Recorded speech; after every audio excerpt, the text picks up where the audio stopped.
Halo, selamat datang kembali di Sporty on ONR bersama saya Firzi Idris. Kita langsung aja ya, hadir bersama saya hari ini adalah Muhammad Hari Prasetya, editor nasional Bola Sport. Gimana Har? Sehat, alhamdulillah. Kita bakal bahas topik menarik nih Har kayaknya. Tim Sekarang Timur nih, ya? Tim Timur, tim ikonik ya. Tim ikonik, bintang Kalau 4. bintang 4, siapapun yang kenal sepak bola Indonesia pasti sudah tahu ya Betul, yang namanya betul, Persipura Jayapura, yang sayangnya memang sudah absen ya dari kasta teratas Liga Indonesia sejak 2021-22, dan ketika itu Mutiara Hitam merasakan degradasi pertama sejak era Liga Indonesia pada 1994-95. Tapi kini, sahabat Kompas.com, Mutiara Hitam tengah bangkit. Betul. Persipura duduk di peringkat kedua di grup Timur atau grup Timur. 2? Grup Timur, Pegadaian Championship. Oke, untuk berbicara lebih lanjut soal ini, sahabat Kompas.com, bersama kita telah hadir juga manajer Persipura, Pak Un Rahadian. Gimana Pak? Thank you for having me. Thank you, akhirnya sudah main ke Kompas Gramedia ya, ke obrolan newsroom. Perjalanan luar biasa yang telah ditempuh Persipura sejauh ini. Mungkin Bapak bisa share sedikit soal bagaimana musim 25-26 ini berlangsung bagi Mutiara Hitam, Pak. Saya rasa musim ini buat saya pribadi ya, saya juga baru bergabung di Persipura. Ya. Mungkin pada tepatnya di bulan Mei tahun lalu juga ya. Dan dalam 4 bulan kita harus persiapan membentuk tim dari awal lagi ya, dengan target yang cukup ambisius juga. Sangat cepat, dan waktu yang diberikan juga tidak banyak. A lot of adapting, but I think with what dengan kita sekarang di posisi di mana saat ini ya, dengan antusiasme masyarakat, dan itu ditunjukkan sendiri ya dengan kehadiran di stadium.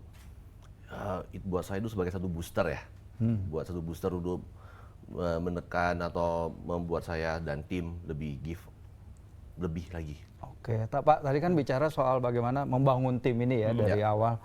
Ini kan Persipura sayangnya memang musim lalu ya nyaris terdegradasi juga ke Liga 3, Liga Nusantara ya. Iya, betul. Dan sekarang perjalanannya juga sekarang menuju puncak nih. Bagaimana sih Bapak tuh mengelola mentality para pemain nih, terutama yang baru datang itu, untuk merasakan ini Persipura sebagai tim raksasa tapi in exile gitu Pak. Jauh dari persaingan Liga 1 tapi sekarang mendekati. Ini bagaimana Pak mengelola mentalitas anak-anak? Itu sangat pertanyaan yang bagus ya. Apalagi dan kalau kita lihat Persipura ini kan sangat diidentifikasikan dengan tim jenderal, bintang 4, raksasa. Tapi yang di sini saya selalu tekankan ke tim dan official management juga. Yes, kita harus menghormati our history, sejarah kita. Tapi kita jangan hidup di masa lalu. Kita yang penting fokus di saat ini. Ya, prestasi yang diraih Persipura itu adalah prestasi mungkin ya yang membuat dia sebagai klub ikonik inilah ya. Tapi kita harus bangun dengan realita saat ini. Ya, kita sudah 3 musim di Liga 2. Dan jangan terlalu punya mental bahwa kita ini klub besar loh, raksasa. But kita harus lebih humble ourselves. Kita lihat sekarang ini, ya, udah 3 musim kita mencoba naik Liga 2, bahkan musim lalu kita hampir terdegradasi. Jadi kita belajarlah dari 3 musim kemarin, dan pelajaran-pelajaran ini dengan semangat dan satu potensi yang kita dulu pernah bisa kok. Inilah yang sebagai our push forward ya. Saya sangat ke tim juga mental ini. Oke, sebelum Hari bertanya ya ke Pak Owen, mungkin saya ingin nanya dulu ke Hari sebelumnya nih. Har, ngelihat sepak bola Indonesia, Hari kan udah lama nih berkutat di sepak bola Indonesia, berkunjung ke berbagai bagian dari tanah air ya untuk meliput sepak bola kita. Nah, tim Indonesia tanpa Persipura itu, kompetisi Liga 1, kompetisi teratas Indonesia tanpa Persipura tuh, Hari ngelihatnya seperti apa? Iya, aneh. Kalau menurut gue ya Mas ya. Karena waktu itu kalau nggak salah Persipura itu kan degradasi ketika ada sistem bubble. Sistem bubble waktu di Bali kalau nggak salah kan.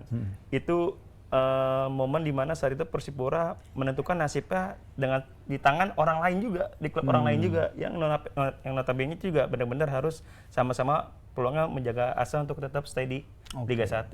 Tanpa Persipura kayaknya Liga 1 ini kurang seru Pak. Kalau menurut saya Pak, jujur ya Pak.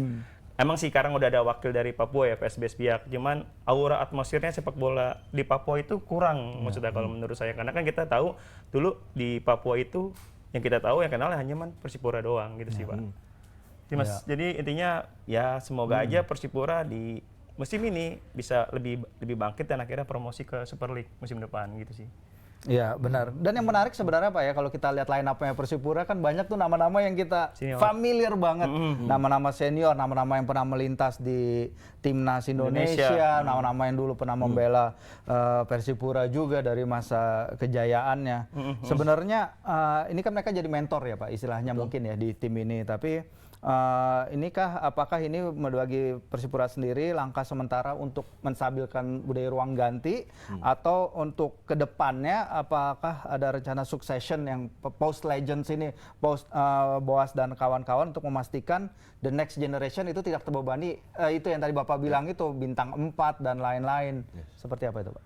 Saya rasa masing-masing figur atau tim pemain di tim ini ada role-nya masing-masing ya. Dan tentunya role-role seperti Boas, ada beberapa pemain baru juga yang mungkin dulu mengabdi di Persipura juga kan. Saya panggil kembali karena mereka ini sebagai satu contohan ya. Mereka ini akan sumber menyalakan api yang sudah lama padam. Betul. Ya, dan pemain-pemain inilah yang sudah punya mentality juara. Yang mendapatkan mereka di sana pada saat Persipura meraih 4 bintang ini. Ya, dan mereka juga banyak yang sudah bukannya cuma hanya di momen yang senang-senang dan happy, di masa Persipura lagi degradasi pun feeling itu mereka juga merasakan. Dan saya yakin yang benar-benar tahu rasa kehilangan dan ingin merasakan kejayaan itu ya para pemain senior ini. Dan inilah yang mereka sharing ke pemain-pemain anak-anak muda yang di saat ini di Persipura juga. Jadi itulah this partnership in the team yang saya rasa is our advantage juga ya di musim ini. Oke, Mas. Satu pertanyaan buat Pak Wawan dulu. Pak, Bapak masuk musim ini terus dengan target promosi ke Super League. Nah, menurut Bapak nih Pak, arti promosi bagi Pak Wawan Persipura dan supporter di Papua ini promosi itu seperti apa Pak? Karena kita tahu kemarin Persipura itu mencetak rekor supporter terbanyak di Liga 2 ya Pak ya. Kalau nggak salah 20.000 ya Pak ya. Nah artinya kan kembali lagi nih Pak dengan atmosfer sepak bola di Papua dengan Persipura yang mulai bangkit nih Pak. Oke, that's a good question ya. Untuk I think semua klub di Indonesia bisa aja punya target ke naik Super League. Ya. Betul. Persipura mau siapapun mau misalnya tim di Liga 4, 3 atau 2.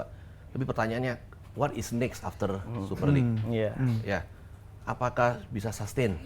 Apakah jumlah supporter cukup? Dan kita kalau bisa lihat Super League saat ini, kalau fans yang datang cuma 1.000, 2.000, sorry, you are not called. Secara infrastruktur sama tim, you are not ready yet. Karena sepak bola ini kan jiwanya, rohnya di supporter. Kalau tidak ada supporter, ya you cannot. Dan kita lihat juga evolusi klub sepak bola ya. Awalnya dari perserikatan, saat ini juga mulai dikelola dengan profesional, bahkan dalam bentuk PT, perseroan terbatas. Ini kan sebagai satu instansi koperasi atau bisnis. Ya bisnis mana sih yang kalau setiap tahun diinjek rugi-rugi terus akan berjalan dengan baik ya. Jadi buat saya ya promosi dan unfortunately for me juga, Persipura ini punya sejarah yang cukup bagus. Dan sebelum saya bilang yes untuk join Persipura pun tentunya saya melihat potensi-potensi yang ada di klub ini. Ya. Dari awal bahkan sebelum saya masuk ke Persipura, the first thing yang saya lihat itulah adalah bertemu dengan supporter dulu. Ya, kan percuma kalau saya masuk ke Persipura kagak ada supporter, terus buat apa? Ya kan. Dan di situ saya melihat api yang terpendam di supporter itu keinginan, their wish untuk naik ke Liga 1 dan mereka cerita masa lalu di Persipura dan lain-lain. Nah, inilah yang buat bikin saya juga tertantang ya. Kalau perencanaan tim Pak misalnya, sekarang kan emang target dekatnya adalah promosi ya. Cuman maybe Bapak punya planning untuk the next 5 or 10 years bagi Persipura seperti apa? Kalau misalnya kita Bapak ngobrol dengan supporter kan pasti mereka juga ingin tahu ya hal itu. Seperti apa yang Bapak sampaikan? Jadi tentu sebelum saya masuk pun saya juga bisa bicara sama supporter. Saya tanya pertanyaan yang sama ke supporter. Andai kata kita naik Liga 1 lah, emang what's your plan dari supporter ini, ekspektasinya apa terhadap klub? Karena saya juga butuh tahu. Saya punya pikiran saya sendiri, tapi saya juga harus sinkron. Mungkin kadang-kadang kalau supporter bilang, oh Pak saya maunya Liga 1 musim depan juara. Saya bilang nggak mungkin. Kalau kamu mau itu, I'm not the guy for you. Itu udah disampaikan, Pak? Udah disampaikan. Oke. Ya, dan dari awal sejak saya masuk ke Persipura, saya selalu bilang ya, tujuan saya di sini itu membangun satu ekosistem dan sustainability. Oke. Ya, percuma kalau saya hanya masuk Liga 1, tapi kalau manajemen sistem nggak dibangun, pengolahan profesionalisme ini ya percuma saja kan. Dan pola keuangan finansial, revenue chain semua. Kesuksesan buat saya ya kalau saya pergi dengan sistem ini dibentuk, klub ini masih akan bisa jalan dengan sendirinya ya. Dan saya udah bilang ke supporter, plan saya ya adalah seperti tema kita musim ini ya, satu hati satu tujuan. Nah, jadi yang penting kapan sampai tujuannya ya kita pasti maunya secepat mungkin musim ini. Ya, tapi semoga bisa naik Liga 1. Andai kata kita naik Liga 1 nih, musim depan saya akan fokus ke EPA Academy. Ya, karena banyak di talenta-talenta di Papua ini hanya kurang opportunity saja ya untuk panggung men-showcase talenta mereka. Dan inilah yang saya akan menjemput bola untuk scout di situ untuk musim depannya.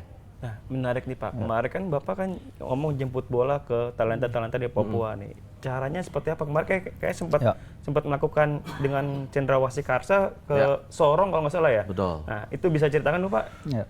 Jadi selama ini kan kalau kita kan emang klub di Jayapura ya, tapi kan kalau dibilang talenta Papua ini kan banyak di kota lain juga dan sekitar ya. Di Sorong, Nabire, Timika. Tapi banyak kendala itu ya dari on transport. Ya. So this year ya, kita ambil inisiatif, kita roadshow ke Sorong, Nabire, 2 kota ini, Sorong dan Nabire, untuk melakukan academy scouting buat tim EPA kita yang akan digelar di April ini. Berarti nyari the next Boas Salos ya Pak? Ya, ya kan. Jadi kita sudah lakukan ini bahkan di bulan Oktober. Tapi kan ini Liga EPA kan mundur terus dan thankfully ini sudah kayaknya April akan mulai. Jadi ya dari kita punya roadshow kayak di Sorong Nabire itu bisa 300 anak-anak yang coba ikut. Dan that is where we see, wah ini mah kalau masing setiap kota baru 2 kota aja masing-masing 300 kan, you can see the potential in there. Persipura pun sendiri satu klub bola nggak akan cukup untuk memadai all these kids ya. Iya betul. Dan kalau kita bahas kalau bakat-bakat emang talenta dari Bumi Cendrawasih kan undeniable ya Pak ya, tak terbantahkan. Mereka itu selalu ada, bahkan setiap jenjangnya itu ada, mungkin yang itu balik lagi tidak tersaring itu lagi. Tapi kan the nature dari persaingan Liga 1 kan apalagi dengan adanya 11 pemain asing, 8 boleh turun, itu bagaimana Bapak menyediakan mungkin guideline atau timeline agar mereka tetap bisa, ini loh kalian tetap punya harapan untuk bermain di tim utama Persipura gitu. Karena kita jujur Pak, kalau tim-tim yang promosi kan biasa langsung tuh jor-joran, pemain asing kiri kanan beli. Nah kalau Persipura misalnya nanti promosi seperti apa? Dari pengalaman saya pribadi, saya juga melakukan itu ya. Baru naik usia jor-joran ya, di sana akan belajar dari masa lalu. Ya yang penting kembali lagi, yang penting fondasi harus kuat. Dan peraturan mau 8-10 berapa pemain asing, tapi tujuan saya adalah untuk menyiapkan talenta-talenta muda ini untuk bersaing. Bersaingnya di mana ya? Di Persipura. Nah, pada saat saya masuk ke Persipura pun saya mendapatkan satu rare opportunity ya untuk bisa bertemu langsung dengan pengurus lama juga, dan juga paling penting pendiri Persipura yang Pak M. Koibur. Beliau udah usia 90. Dan pada saat saya ketemu beliau dengan usia segitu, tapi kalau bahas Persipura, pas saya sangat terharu ya. dengan how energetic, dan dia masih ingat kenapa Persipura itu dibangun, visi misi dia, kenapa ini dibangun semua dan sampai ada hari ini ya. Pembicaraan itulah yang saya pegang erat ya. Dan dia bilang kok visi dia itu adalah Persipura ini dibangun untuk pada saat itu untuk mempersatukan rakyat Papua juga di sana. Dan lebih, I have the note. Saya coba bacain dikit ya. Iya, boleh, silakan.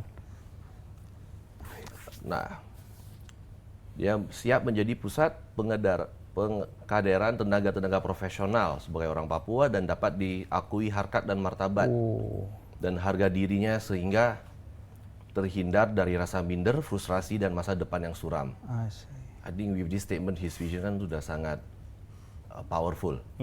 Ya, jadi mungkin kita di era ini dan di era di mana beliau mendirikan Persipura tahun 1963. Situasi kan sangat berbeda ya. Betul. Dan dengan dia membuka satu lada buat, ya ini kan seperti dia bilang harapan. Itu ada harkat martabat juga. Itulah yang saya pegang erat untuk itu. Oke. Berarti ini termasuk kolaborasi antara Persipura sama Cendrawasih Karsa, Pak, yang tadi Bapak jelasin kayak gitu kan, artinya menjemput talenta pemain Papua di muda sana, mengorbitkan mereka. Nah, tantangannya seperti apa nih, Pak? Tantangannya terus gila harapan visi misinya itu ke depannya seperti apa, Pak, kira-kira, Pak? Yang pasti ini naik Liga 1 dulu. Dan next program akademi, program ini kan juga saya tidak boleh terlalu cepat membuat satu program ya.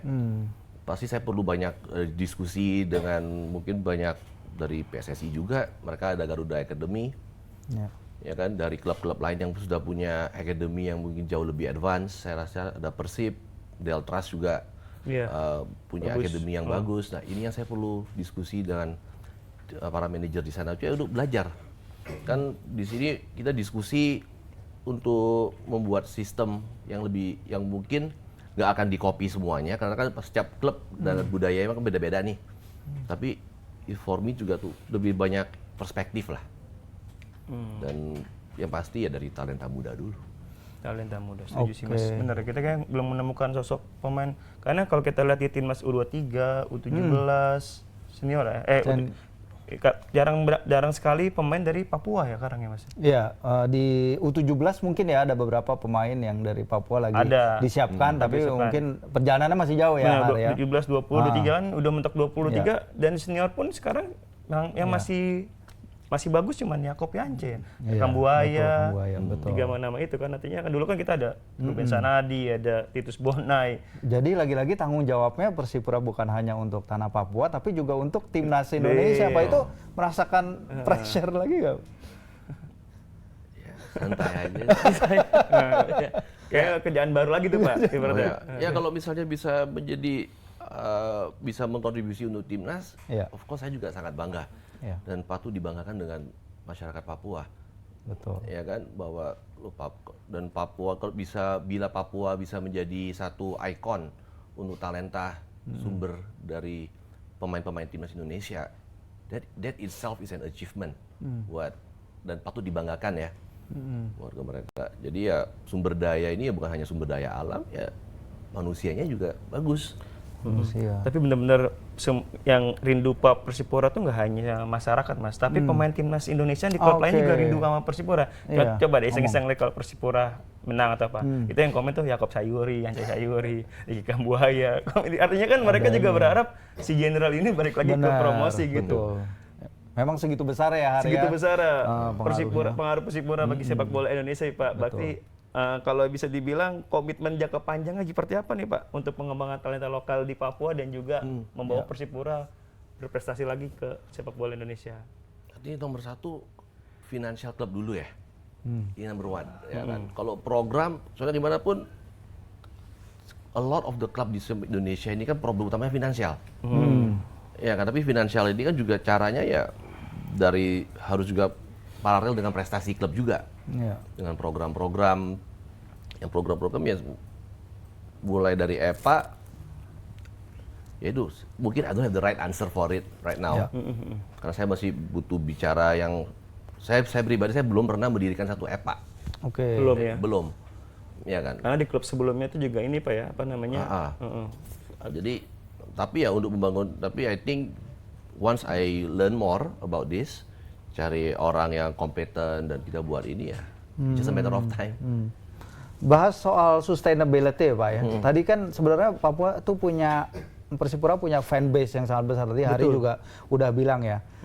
Saya pengen tahu mungkin kalau di Liga 2 tuh seberapa besar kontribusi merchandising, ticketing terhadap klub compare to sponsorship Pak? Buat saya, jadi kalau di klub sebelumnya dan saya lihat klub di Indonesia ya, banyak kan itu kan more than 50% itu dari sponsor. Iya, benar, setuju. Betul kan? Tapi apakah itu healthy? Menurut saya sih tidak healthy sekali ya. Dan kalau buat saya prinsipnya, I would rather have 30 atau 30% itu dari sponsor, sisa 70% dari activation, dari cara klub ini memanage supporter, dari merchandise, dari EPA, dari tiket, dari sponsor, dari placement itu, dari tiketing juga, dan mungkin dari beberapa business development ya, kayak cafe dan franchise model. Nah, inilah yang mengenerate 70% of the revenue. Salah satunya merchandising. Mungkin kita bisa lihat dulu Har. Ini apa nih Pak? Player issue ya Pak ya? Jadi produk harga martabat Papua. Ini saya buka ya Pak. Iya, silakan. Coba buka, kita lihat jersinya ya. Gimana Mas Budi? Oh, ini ditarik dulu. Ditarik keluar. Box set ya Pak ya. Ini dijual berapa piece ini Pak? Mungkin ada informasi atau satu piece-nya berapa? Ya, saat ini satu box set ini di angka 890.000. 890.000. Oke. Bisa juga ya? Besar. Nah, mantap. Wah, ini jujur ini mewah sih Pak. Ini keren sih. Coba dibuka, bisa ditunjukin ke kamera Har. Persipura authentic jersey. Nice. Coba dibuka. Kenapa? Tunjukin ke situ Har. Nah, ada. Coba dibuka. Ini dari brand apa nih Pak? Itu Cenderawasih Karsa. Cenderawasih sekarang aparelnya Persipura juga berarti ya Pak ya? Oke. Coba. Wow. Di sini ada lengkap, ada sertifikat. Pertama kita buka ini ya Mas, tumbler ya. Oh, dapat tumbler segala ya, tunjukin. Persipura 1963. Wah, lumayan nih Pak tuh. Nggak ada kopinya Pak. Itu ambil dari kapal api. Oke, ini ada tumbler kalau beli jersey ini Pak ya. Terus ada apa nih Mas? Cara cek. Ada barcode. Ini untuk ini menarik sih Pak, cara cek keaslian barcode ya, kita tahu kan masalah dengan di Indonesia seperti apa. Ini ada hologram sticker shield tag, aplikasi shield tag dan lain-lain. Ini Bapak kayaknya soal originalitas jersey itu mengutamakan ya, itu bisa seperti apa Pak? Bisa dijelaskan? Jadi kita sekarang untuk jersey, kita pun juga ada 4 tipe. 4 layer, Empat ini ya. Tentunya being the top of the line adalah yang player issued. This one ya? This one. Ya. Coba buka. Dan next kita punya ada yang replika. Ini player issue ya Pak? Ya. Wow. Replika kita ada yang supporter version, dan kita akan keluarkan satu lagi di dalam waktu yang dekat, itu yang di harga yang lebih terjangkau. Ya, jadi tujuan kita ya, kita bukannya ya kan masalah isu KW ini ya. Iya, betul. Kalau kita bikin satu jersey top 850.000, pasti akan ada KW. Betul. Karena kan saya harus membuat satu produk di mana bisa menjangkau semua ini layer ya Pak ya. Ekonomi ya. Layer ekonomi, betul. Tapi tentunya bukan satu produk tapi sama semua juga. Jadi buat mungkin entry level ada satu barang, next level ada lagi, dan ultimate yang kebanggaan yang ini adalah yang player issue. Price range-nya itu di berapa aja Pak kira-kira? Saat ini kita punya 3, itu ini being 850, di 400-an satu lagi yang paling murah saat ini di 275. Supporter. Supporter. Nah, kita akan bikin yang di bawahnya itu lagi, dan kemudian di bawahnya lagi Pak? Ya.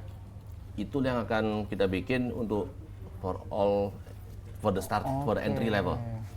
Jadi kita akan hanya punya 3 ke depan ini. Jadi mungkin satu di angka bisa dibilang di bawah 200, satu di angka mid 4 or 5, and ultimately yang ini. Dan ini pun kita juga nggak produce mass produce Oh, ya. nggak mass produce ya, limited ini ya. juga. Oh ya, karena otentik. Tapi penjualan di sana gimana, Pak? Lagi rame ya, saya setiap hari kalau saya lihat komentar di sosmed kan mengenai kok Yang- nggak ada stok dan Yang ini menarik dicari. yang mana kemarin pas Saya juga lagi launching mau nanya pertama nih, ada stok nggak?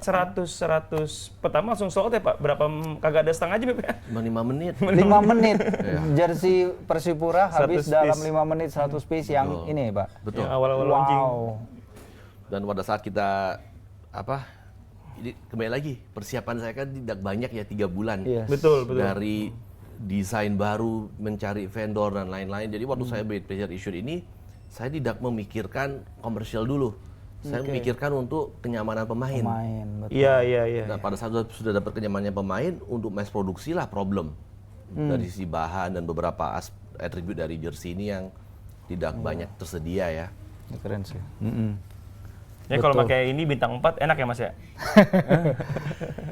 Cakep ini, keren. Dan kalau biaya operasional ya Pak, ini kan sebenarnya ini kan untuk nutupin biaya operasional Liga 1. Pertama di Liga 2 ya sebenarnya. Kalau emang kita bicara biaya operasional di Liga 2 itu mungkin yang paling besar apa sih Pak? Traveling, kalau saya lihat mungkin paling jauh itu traveling terutama kemana? buat tim timur, tim traveling. Iya.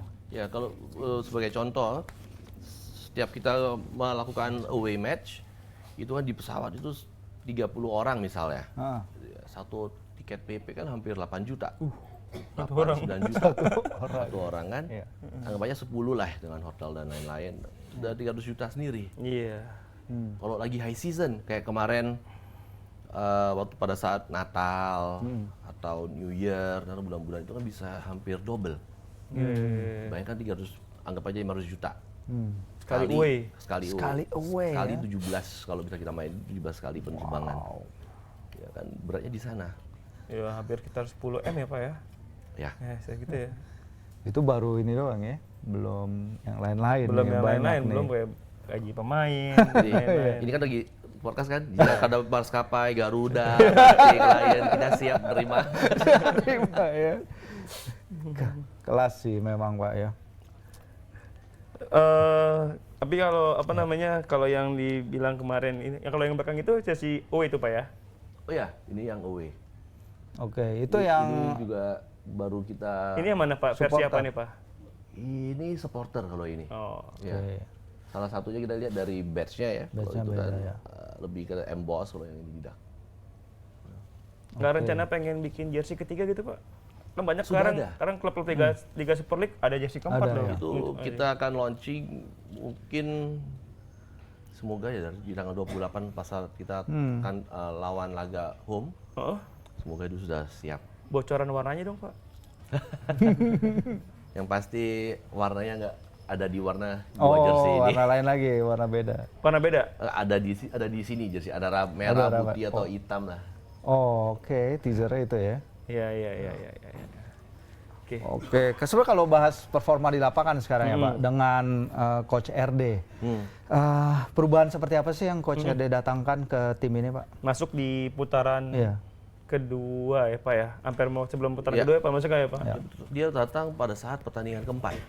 Oh, Yang keempat, Ya, oke. Jadi kita lawan Palu, Kendal, terus kita Semarang. Ya Persela, ya Semarang, terus Persela. Dia datang setelah kita lawan Deltras kalau nggak salah. Di berangkat 6 itu 7 dia, hampir Nomor 7 berangkat maksudnya. 2. Ya. Dan di sana dia datang satu ya lebih ke kestabilan pemain ya.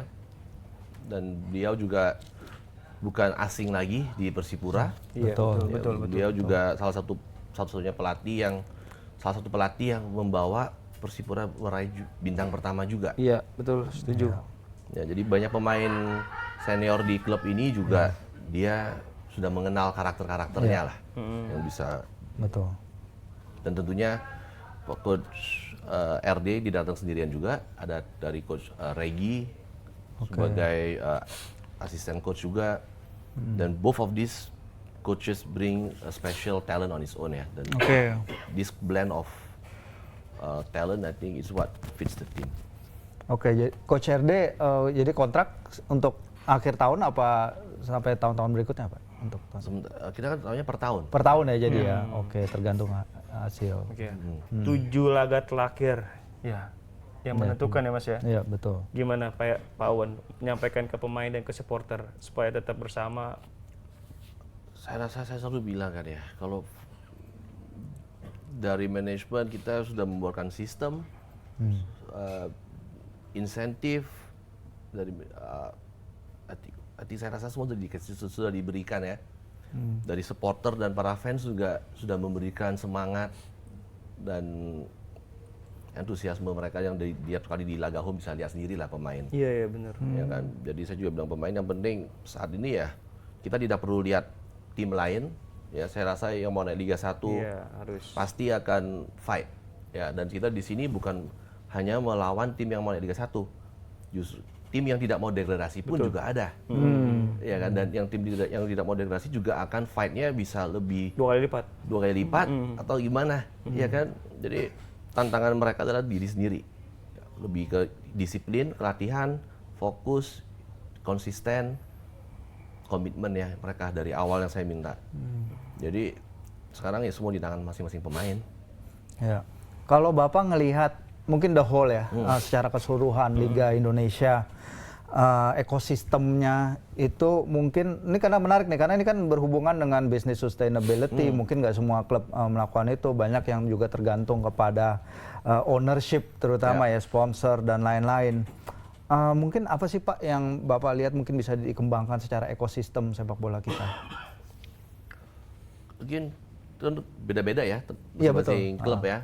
Kalau saya lihat di Papua ini potensialnya lebih di fans engagement ya. Oke. Ya karena jumlah fans dan satu hal yang saya lihat di Persipura dibandingkan klub lain, kalau saya lihat Persib, ya Persib, Persebaya, Arema, ya banyak lah klub di Liga 1 atau Liga 2 ini kan orang yang menonton ini emang benar-benar fans supporter garis keras. Iya. Yang benar-benar punya kayak komunitas ultras, bonek, Jakmania, dan masing-masing klub ini kan ribuan supporternya. Betul. Dan mereka yang akan mengisi, kayak kita lihat Sleman kemarin. Iya kan? Dan mereka demografik ini bisa menjadi 70% dari jumlah penonton yang hadir di stadium, atau bahkan bisa 80%. Nah, kalau di Persipura jumlah ini cuma hanya 30%. 70% orang yang datang di stadium itu adalah orang untuk enjoy, have fun. Benar-benar untuk mencari ya, hanya rindu satu, mereka suka bola dan mereka sayang Persipura. Ya, dan mereka kalau di kesana itu bawanya satu keluarga. Ya, jadi itu kalau tiket di sana berapa Pak di Lukas NMB? Kita untuk yang general, untuk yang Tribune The General lah ya, di luar VIP dan VVIP kita jual 50.000. 50.000. Masih murah ya Pak ya? Di luar VVIP. Saya rasa sih paling murah kayak musim ini. Ya, dan tujuannya kan saya pingin ayo masyarakat lihatlah Persipura. Ya kan, karena banyak orang yang Pak kenapa nggak dinaikin harga tiket dan lain-lain, ya saya bilang ya sumber income ini, mending ini kan klub, masyarakat harus melihat sendiri lah klub ini seperti apa. Dan cara mengalami klub ini ya datang ke pertandingan, melihat langsung euforia, atmosfer, then they get to experience apa sih Persipura. Ya. Dan kita pun juga membina supporter kita juga. Kita saat ini ada 4 or 5 kelompok supporter ya. Yang kita dari sisi manajemen kita bekerja lumayan intens. Karena kan sekarang kita banyak lah supporter di ini ada yang mungkin agak manja. Ya, dikit-dikit minta tiket gratis, support. Ada Pak, ya, saya rasa kan ini hal umum dulu. Budaya itu sebenarnya harus dihilangin ya Pak ya. Dan sedangkan saya bilang ya, saya tahu kalian supporter juga mengabdi ke klub seperti ini ya. Tiap kali datang bawa punya, karena effort juga buat mereka. Dan saya lihat di beberapa supporter di Persipura ini, ikon-ikonnya ini sudah dari puluhan tahun masih ada. Masih ya. Contoh kalau saya bukan dulu penggemar Persipura pun, ada tuh Pak Fajar yang ada pakai baju jubah merah dan ada pakai apa itu ya ini namanya itu ya, mahkota itu kan. Dia kan sudah hampir 20 tahun dan masih eksis di saat ini. Itu kan satu komitmen yang luar biasa kan ya. Sebenarnya ini menarik nih Pak, karena ini kan artinya memang Persipura punya identity budaya yang erat ya. Cuma kan di satu sisi Bapak juga ingin membawa Persipura tuh to the next level. Dengan merchandising dan lain-lain. Itu bagaimana sih jaga keseimbangannya itu Pak, antara bawa ini ke next level tapi juga erat membawa dengan identitas budaya? Kalau merchandising is something internally I can control ya. Dengan cari good internal team, merchandising, commercial team dari profesional kan. Tapi yang budaya erat ini semua kuncinya di fans. Gimana kita mensosialisasikan ke para fans, ya kan? Engagement dengan fans, jadi kita juga sosialisasi ya. Kembali lagi, saya tahu supporter ini butuh pemasukan, klub, ya kan? Dan saya nggak akan kasih freebies. Oh gitu. Ya, tapi saya akan kasih kamu satu opportunity atau peluang gimana masing-masing grup supporter kan pasti ada ketua harian, bendahara dan lain-lain, lebih profesional. Ya, saya akan kasih kalian opportunity, udah harga tiket, saya kasih kamu harga diskon. Nah, kamu kalau mau ya bisa silakan jual, tapi saya minta database. Kan bukannya sembarangan, misalnya hari bikin supporter lepas saja gitu ya. Iya, database berapa banyak orangnya. Dan saya akan tuntut, kamu kalau minta 100 tiket, saya minta daftar member kamu ada nggak? Ya kan? Dan mereka bisa provide itu. Bisa provide. Dan ini saya juga utarakan ke semua yang mau punya benefit ini. Kalau tidak bisa memenuhi syarat, saya kan netral. Saya bilang ya, udah sorry, karena tidak fair untuk klub supporter yang mengikuti aturan ini. Itu memang harus sosialisasi ya Pak, kuncinya ya. Bahkan kalau sekarang kita di stadium pun, saya bikin supporter corner.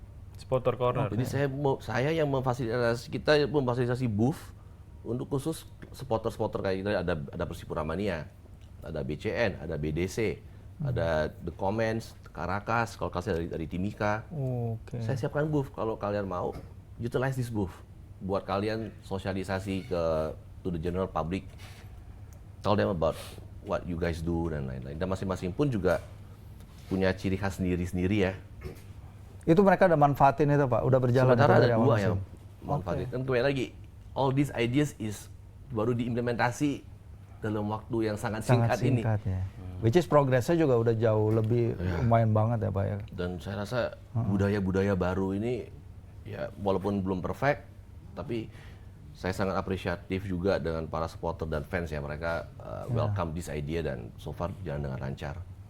Pak, kalau dalam waktu dekat ini bersama Cendrawasih Karsa ada rencana bikin ini nggak sih Pak, kayak Persipura Store ataupun tempat nongkrong orang supporter Persipura semakin dekat sama Persipura, sama mungkin ada training ground kali ya Mas ya? Iya, itu karena juga kan tuh penting. Bintang 4 ini kan menarik kalau harus punya training ground gitu Pak. Jadi kembali lagi, saya kan waktu itu masuk, saya sebagai manajer Persipura, ya, di mana ada beberapa hal yang ya there's certain limitation satu klub sepak bola bisa lakukan lah, ya kan. Dan juga saya tidak mau expose PT Persipuranya ini atau di klub bola ini dengan legal issue. Ya, contoh, kalau kita lihat ekosistem sportainment ini kan bukan hanya di bola. Bola ini hanya satu bagian dari portfolio of bisnis atau perkembangan ya.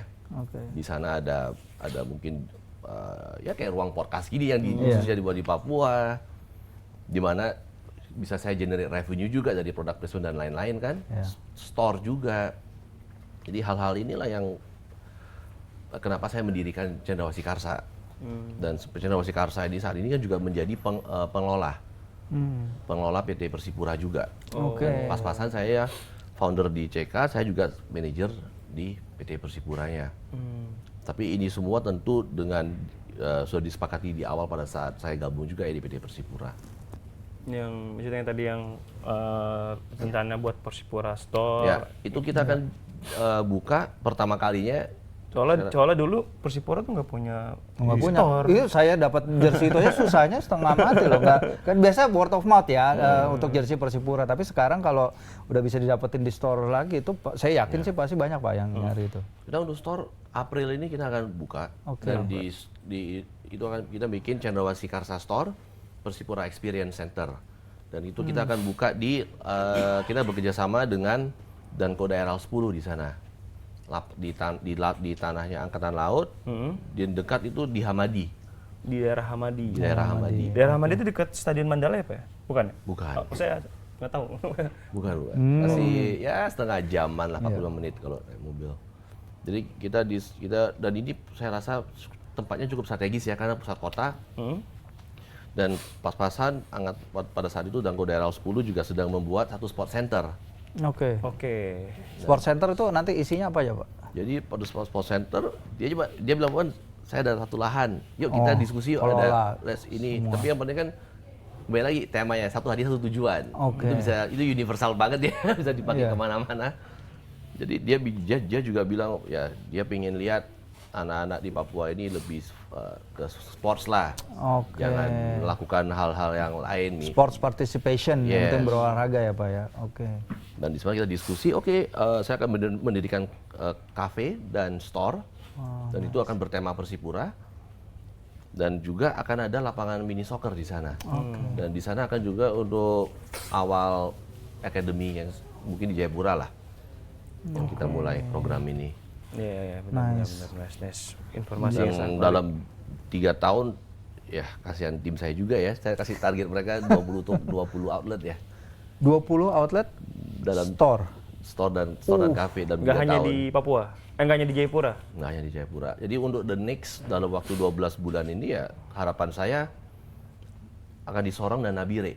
Sorong sama Nabire, Timika. Ya, tapi ngembangin itu kan gampang kalau sudah ada percontohan ya.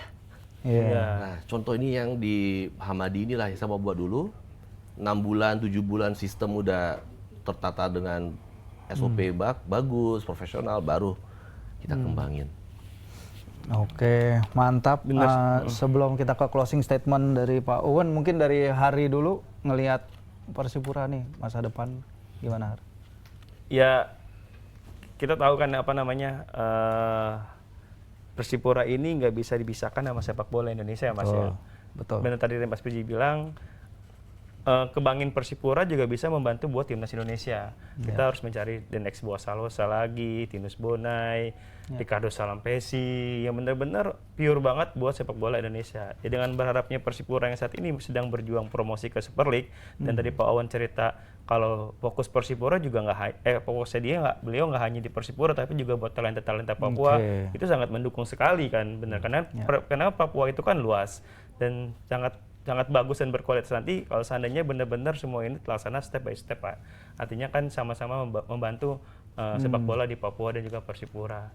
Ya berharap aja semoga Persipura ini bisa kembali lagi ke kasta tertinggi dan bisa bersaing lagi dengan sepak bola di Indonesia lainnya, ke klub termasuk bisa ke level Asia kayak waktu itu. Betul, semifinal AFC Cup. Semifinal AFC, karena kayak tahu kan ceritanya waktu itu kan Persipura nggak bertanding karena apa Mas?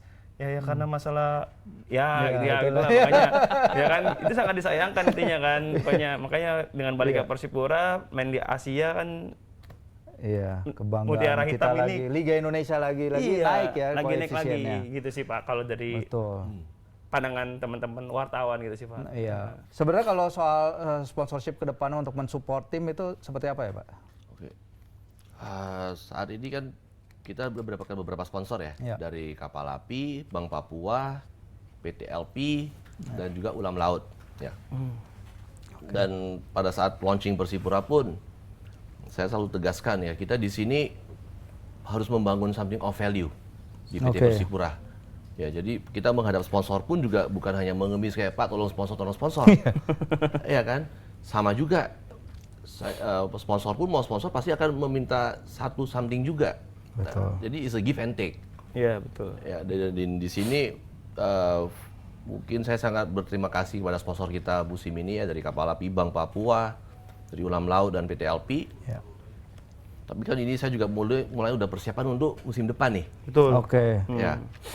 Dan kembali lagi kalau saya lihat komposisi pemasukan dari uang sponsor dan uang yang dihasilkan dari merchandising dan tiket, ini untuk musim ini ya itu Pak, udah bukan lagi 70% lagi dari sponsor. Actually musim ini kita bisa hampir 50-50. Keren. Musim awal ini ya. Bagus. dan hopefully ini akan membaik, tapi saya juga tahu Liga 1 ini sangat berat, sangat besar ya, berat. Ini ya. Namun saya juga sudah mulai menjalankan beberapa dialog lah dengan para sponsor yang existing maupun yang baru. Dan waktu saya ketemu, contoh saya kemarin barusan bersempatan ketemu dengan PT Freeport, ya yang satu yang kita bicarakan ini mengenai gini, bukannya saya langsung datang, Pak tolong sponsor, ini tidak juga. Pertanyaan yang kita tanya kedua belah pihak adalah ya, what is your visi sih buat sepak bola Papua? Dan saya juga menanyakan ke Freeport, dari Freeport sendiri gimana kalian mau mengabdi ke sepak Papua? Salah satunya ya mungkin dari hal ini saya datang sebagai PT Persipura, sebagai klub bola. Ekspektasi kalian dengan kalian memberikan sponsor ini, apa yang kalian mau lihat? Ya kan? Dan saya pun juga ingin lihat programnya dari Freeport. Itulah kita dialog. Dan salah satu catatan, mereka juga bilang, Pak, kita akan ada 4 kriteria. Dia bilang, 1, harus Liga 1. Karena di sana harus ada prestasi, baru dikasih.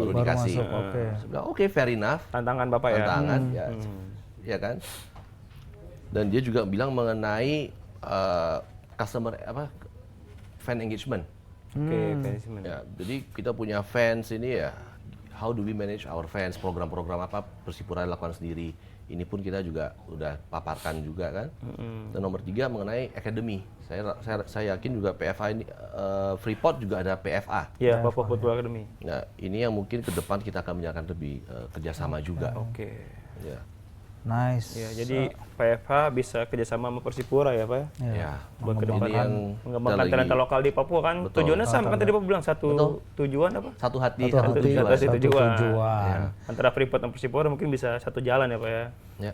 Oh, nice. Oke, terima kasih banyak. Ya, ada closingnya Pak Pon? Ada closing buat? Ya, mungkin terakhir ada closing statement? Mungkin dari saya ya, terima kasih mengundang saya datang hari ini untuk men-share sedikit sukacita dari Timur, klub kebanggaan para masyarakat Papua dan fansnya. Harapan saya juga semoga dengan doa Persipura bisa kembali lagi ke Liga 1. Amin. Terima kasih. Siap, terima kasih waktunya. Terima kasih Hari juga. Siap. Terima kasih Pak Wawan. Oke, sahabat kompas.com, begitu Sporty on ONR kali ini. Nanti kita kembali lagi di edisi-edisi berikutnya. Ciao.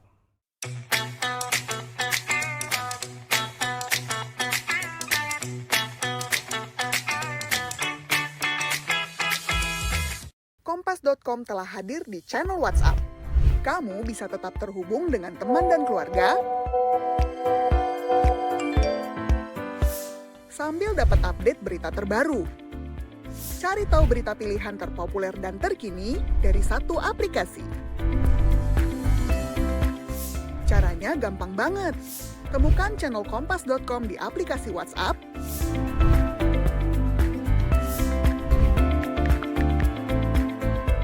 langsung follow,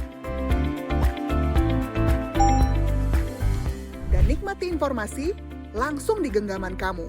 Update dan sharing lebih mudah, gak bakal ketinggalan berita. Follow channel WhatsApp Kompas.com sekarang.